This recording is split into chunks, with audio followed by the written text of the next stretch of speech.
Hej og velkommen til EasyCam. I den her film der skal vi se lidt nærmere på en hvid Antic, en del af vores karnevalserie af EasyCam telte. Det er et 2-personers etlags pop-up telt, som er nemt og hurtigt at stille op. Hvis vi starter med at kigge på oversijlet her, så er det PU-belagt polyester med et vandsøjletryk på 1500 mm og samtidig brandhæmmende materiale. Kigger vi på syningerne her, så er alle syningerne på teltet tapet på indvendig side.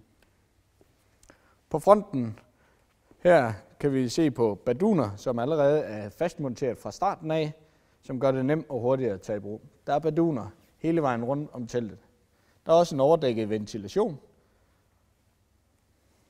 Hvis vi kigger på døren her, så er der myggenet i hele døren og en overdækket lynlås, som beskytter mod vand. Hvis vi kigger ind i teltet, kan vi se, at der også er ventilation nede bagtil.